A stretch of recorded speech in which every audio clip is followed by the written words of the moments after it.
Hello and welcome to my first renovation video. This one's called Midnight Mini. First started off with this eBay purchase. Not in the best of conditions. Serves me right for not looking. It's a Dinky mini clubman in bright red. I didn't realise when I bought it that it had already been renovated, but it did help me in so much as I only had to undo a screw and I'd got it apart rather easily. Conditions not too bad, but as you can see, the steering wheel's missing, doors are a bit sloppy, but it's a good jumping off point. First order of the day is to get the paint off, so it's into the bath. Plink, plink, fizz. I'll put 2 spoons of caustic soda in, which will be off camera because I didn't record it because reasons. And about 10 minutes later, after a quick bath in boiling water and caustic soda, we'll get all of the paint off. And here we have the caustic soda paint soup. I'm just going to drain the water off it now. Got the rubber gloves on because the caustic soda can be nasty stuff and kind of strips the oils out your skin. Not much fun when you're picking your nose and your finger falls off. There's just the rest of the crap coming out of there now, and I'm putting the interior parts and the glass into an ultrasonic bath for a quick scrub.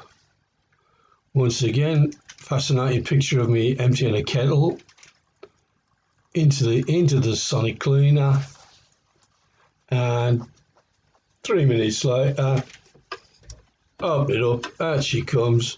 And they have come up, in fairness, lovely and clean. Screen's in a bit better condition than I thought it was going to be. So, next step, scrubbing all of the caustic soda residue and the last few bits of paint off the bodywork. I'm going to use my fake Dremel on this particular task. I would have a proper Dremel, but I've blown 2 up already and I didn't want to make a hat trick. Oh, here we go. In with the Dremel. 3, 2, 1. And any minute now I should start scrubbing paintwork. There we go. First to the doors. And as you can see, they come up quite bright and shiny. They're not in bad condition. It's not the worst casting I've seen. But it has made me make a note to self. Read the description on eBay before you buy anything else. Next up we got trimming off of the rivet that's holding on the plastic wheels, and then I'll pop them off, probably off camera. There you go. And just carry on with scrubbing up the bodywork with the electric wire brush on the fake Dremel drill. Good scrub. Bit of a precarious thing to do. I'm not wildly keen on these wire wool drills because bits come off them. Skip now to the priming, and I'm using some Auto Air airbrush base coat sealer grey for this. I'll rate the stuff. It's an acrylic paint. You can flash it off with a hairdryer or a heat gun. It's dry in no time, and you don't have to kind of hang around forever between coats of paint, which you do tend to have to do with aerosol cans and the like. This is the other door now. Bit more primer on.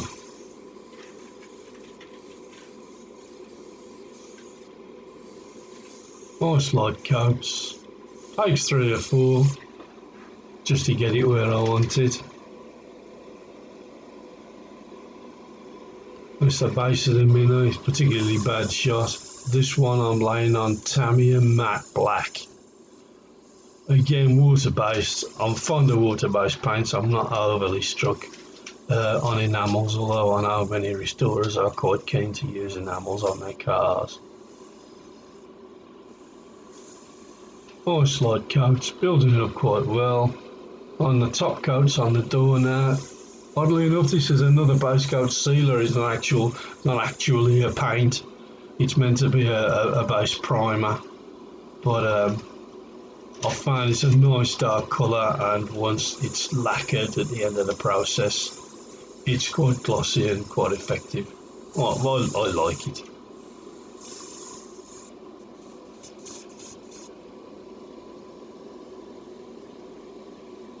There we go. Another couple of coats on the door.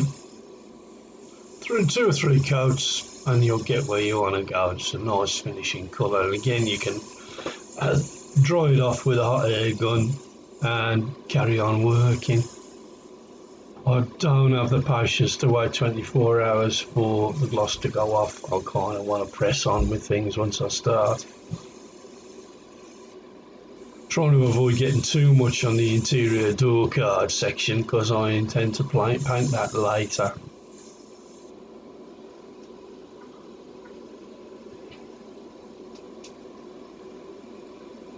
The other door now. I'm changing the car from red to black because back in the 70s when I was a young bloke I had a black Mini Clubman, which I was particularly proud that I christened Midnight, hence the title on the video.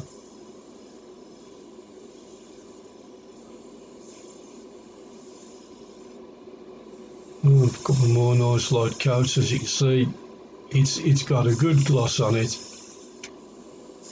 It's reflecting the lights inside the tunnel there, but it is a nice dark coat. I think next up's the here's the body. Yeah, I think this is my second go at the body. Truth be told, I think that the original holder that I was using gave way and I dropped the freshly painted body straight into all the bits on the bottom of the extractor. Don't tell me we haven't all done that. So I think he'd had another bath and I started all over again. Much cursing later. So, more slide coats. I don't have to go mad. I think I'm spraying at about 40 psi, which is quite high pressure, I suppose, for a model kit and things like that, but it's a habit that I've picked up from spraying larger items.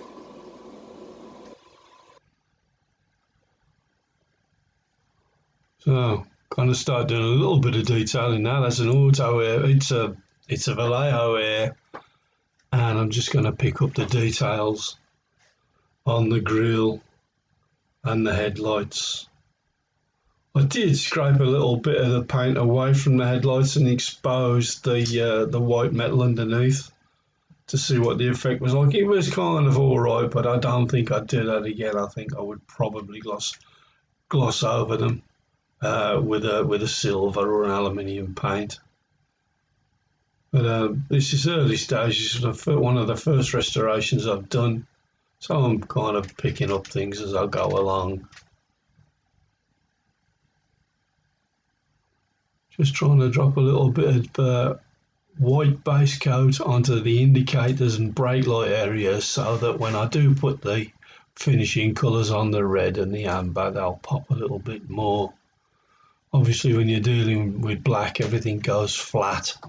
When you try to put a brighter colour on, so a little bit of white or silver, and your indicator and light colours will look so much brighter when they're dried out. Time consuming and faffing part. It's the bit where you usually wind up in trouble if it's going to be anywhere. There we go, you can just about see the indicators. I've painted the indicators on the front. Reasonably happy with the grille. Probably could have been a bit better if I'd have took me time. I put the actual index number of the car on there, OOP572R. Remember it well, because obviously, as I said, one of my first cars, and I was quite proud of it, although it was about as reliable as a chocolate teapot. There's the base in the matte colour. I've filled in the bumper on that. Detailed the interior off camera. The colours, as I remember it, black carpets and a kind of a gold coloured nylon fabric interior, typical BL of the 1970s really. I like the exhaust pipe as well. I'm just going to pop the wheels on next, I think.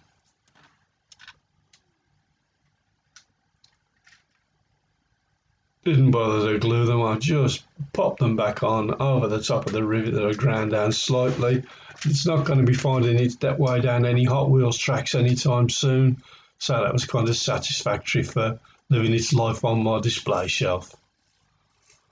There we go. I don't know why I'm showing you a pot of paint again, but you know, there's obviously something going down here. Can't remember what, because it's been that long since I filmed it. Oh, all I've done is duplicated the build-up process all over again. So I'm putting it together now. In goes the glass.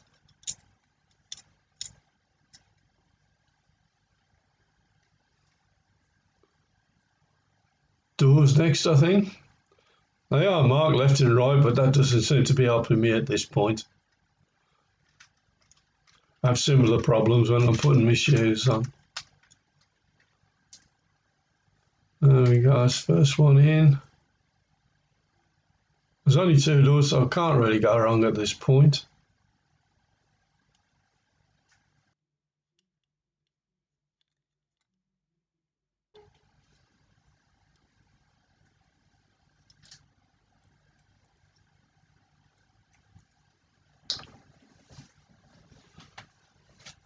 Little bit of touching up on the doors.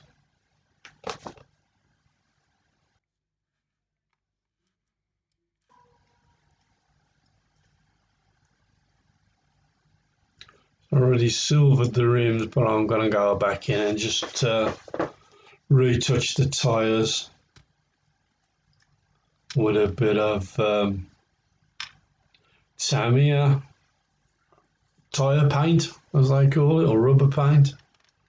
I think it works out pretty well. It's pretty effective rubber paint. There we go.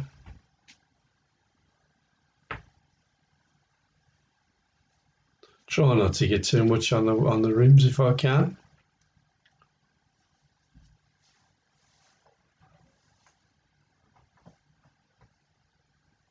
Time for the steady hands. Going to try to make a few more of these renovation videos over the next few weeks and pop them up onto the channel. So if you like to see what I'm getting up to, do click like and subscribe. Comment if you will. Try to keep it clean. And that means you, Matthew. And there's the big reveal. Apologies for any dodgy camera angles or any other errors that I've made. It's a fairly new thing for me all around here. Just going to let it have a spin round on the turntable now.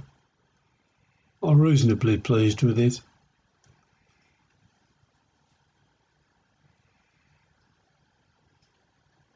Hope you've all enjoyed watching and hope you watch the next one. Thanks very much.